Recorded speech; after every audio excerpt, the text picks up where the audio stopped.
What is good, everybody? It's your boy, the Strongest Wizard, and tonight is indeed fight night. And on the left hand side we have Philip rocking out the Kid, and on the right hand side we have Fuazalaza. I hope I said that correctly, my guy, but you are rocking out the Zoro, of course. And this is actually Store Championship Finals at Shuffle and Cut in La Habra, California. And we see here the Kid dropping the Bonnie, and then we see the Zoro playing out the Curly Dodon, trying to get that Izo out next turn, and I'm sure we will see that, of course. But here we have Philip here, tapping 3 now for the Izo, swinging over it to try to mitigate its board, really kind of get a handle on things before it gets spirals out of control. But quick shout out to today's sponsor, which is DXN Outpost, DXN Provisions, the only place where I get all my sealed product. And right now, guys, we have OP05 open for pre-order, so if you're interested in any of that kind of product, check the link down below. So here we see grabbing the Marco off of that Izo, of course, and he did swing into lead into Philip here, and he did end up taking it. So now Philip is currently at his 4 life here, and we see another Izo coming down. The amount of pressure that Zoro can do is just insane now. With the Marcos, the removal plus 6k bodies on the board, it's kind of wild. But here, of course, he has 2 up, and he's in a pass with 2 up. Of course, Philip now sitting at his 5 Dawn turn. Very interesting to see what he does here. I know this is pretty much like an OP01 match here, but I'm very curious how it is going to shape things up here, because we see the 5k swing into lead, and he's actually just going to take it.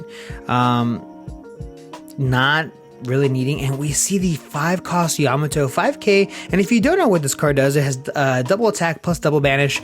Insanely good card if this lands, just because having that banish with double attack is kind of nutty. So we see the 5k swing into life, and he's gonna go ahead and take it, no trigger, of course. And then we see the Marco coming down and popping the Bonnie.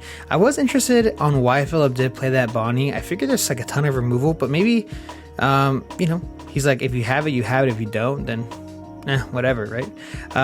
But of course, I am not sitting at table 1 like these gentlemen are. So let's see exactly what Philip is going to end up doing here. And we see a huge 9k swing into life, and we see the we see the counter out with the event plus the 2k counter from hand, of course. And now we see a 5k swing into lead, and he's actually going to take it. And then we see the Capone passing turn, leaving 2 up, which most likely will be a Pung Gibson, of course. But maybe it could be a bluff. So we see a 7k swing into the 5k Yamato. So either we're going to have to block it or ditch 2 cards from hand now. And let's see what Philip ends up doing here. This is pretty important here, because obviously he doesn't want Yamato to go down. He wants to get some good value off of it. If it sticks, it's incredible. And since he is at 3 life, he's not going to drop a Marco. I mean, I guess he could, but we see here the Pung Gibson suspending one of the Izos, and we see the 5 cost another Marco popping, and a 7k swing into the Yamato again. I'd imagine another drop of another 2 cards from hand if he doesn't want that to happen. Of course, he did drop the Pung Gibson last time, so it was only 1 card. But let's see here, and I imagine, yep, we see the 3k coming out from hand, and we see a passing turn. That's what it looks like. Maybe. Yep, passing turn. With 1 Dawn opens, very important here. Radical is not up, but he does still have that plethora of event cards here that he could use. And it looks like he's got a good amount of cards in hand, the Zoro player does. So Philip here now thinking what he wants to do. How much does he actually want to commit to the Yamato? And he does actually commit quite a lot here. Looks like it's gonna go through here, pitching 2 cards. This is huge for Philip. And we see a 3k swing into the 2k. Yeah, that's insane. Losing 2 cards and possibly going to hand plus 2 life. And we see the 2k counter, and then with the component leaving 2 up again. Now the Yamato is essentially, it's still a very good card now, but now that he only has 1 life, it's essentially kind of useless as an ability. No really need here. But we see the 3k swing over the Izo. It's going to go through, and then we see a 7k swing over the Yamato, and he's done enough. She has done his job. But we see the 7k swing into life. He's going to take it. Another 7k swing into life. I'm sorry, the previous swing was 6K. So now the 7K swing to life here. Is he going to want to block it with the Capone? He has a ton of Dawn open right now. Are we going to see possibly the Whitebeard coming down? But no, we see the Buggy coming down, searching top 5 for a red event card, of course. And that being the Radical Beam. Now Radical Beam is, of course, online for that 4K. And we see another Buggy coming through. And this board is looking very, very scary. And now Philip only has that Capone. And we see the Marco coming down. Marco's really now becoming live as well. So really, if you try to get rid of the Marcos that are suspended, they can come back, of course, pitching an event card. And if you try getting rid of the other Marco, pitching a Whitebeard card can get it back. So it's looking kind of tough for Philip here. I don't know how he's going to be able to manage, but we see the 8-cost kid in hand as well as an Okiku. So of course he is at his 10 Dawn, but it looks like he wants to try to chip cards out of the Zoro player's hand. It looks like he's probably going to swing 6K into the Marco, unless he's just going to go straight to life. But we see a 6K swing here. Let's find out if it's into life or into Marco. I think regardless, he's going to counter out of it. I know he's going to block it here. Effect to pitch another Marco to save it.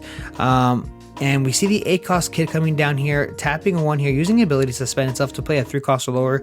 I'd imagine either we see a blocker or the Okiku coming down. Okiku being really good to suspend the Marco so that he could actually go for game next turn.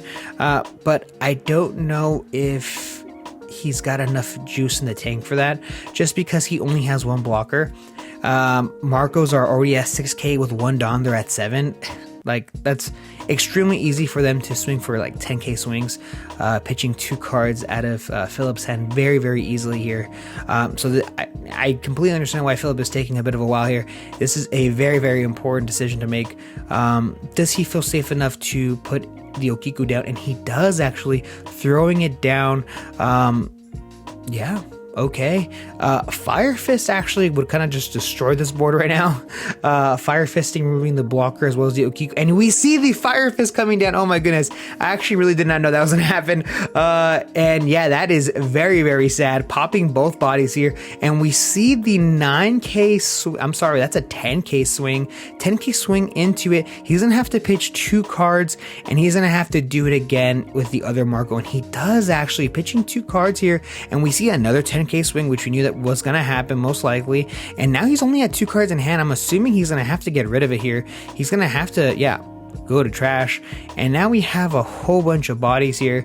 Looks like we see a 6K swing. Of course, the Buggies can't attack because they don't have any more Dawn attached to them. Very, very sad to see. I guess Philip kind of just said, hey, look, if you got the Fire Fist, you got the Fire Fist. If you don't, you don't. Very, very tough here. I guess the Zoro player is deciding here whether he wants to attack life or not. If you attack life, you give the kid player another card in hand, another possibility for them to do something. And yes, we see the 6K swing into life, and Philip is going to take it easily here. And now, I'd imagine the Zoro player is just completely screwed if we see an Izo. If we see an Izo right now, Philip could just win right here. Because you suspend the Marco, right? He has 0 Dawn up, only 3 cards in life. 3, yeah. I mean, if he has it, I think he just wins here. Let's see if he can pull it out of the hat. And we see a 5K swing into life, and yeah, that's an easy counter. The 1K counter coming down from hand. And let's see what Philip has in store for us. It looks like he plays the Law, the 5-cost Law here, and then tapping 2 for the Killer, and then adding 1 card so that he can draw 1 card with 1 card in his 2 cards in his hand plus 2 cards up. We did see that Punk Gibson in hand, and it looks like I couldn't remember what the last card was, but we see a 5K swing going into life, and we're gonna see just the million 5K swings. We see the 2K counter coming down, another 5K swing. We know that's a Punk Gibson. So I imagine we play Punk Gibson here, maybe rest the Marco because that's our only target now. We don't want to let it go waste. And yes, we see the Punk Gibson come down. We see a 7k swing going into life here. He's going to block it, and there's really no point. He has a ton of attackers plus Zoro in hand. So huge shout out to the Zoro player for winning. And stay tuned, guys, because I have a ton of new OP03 content coming out soon. See ya!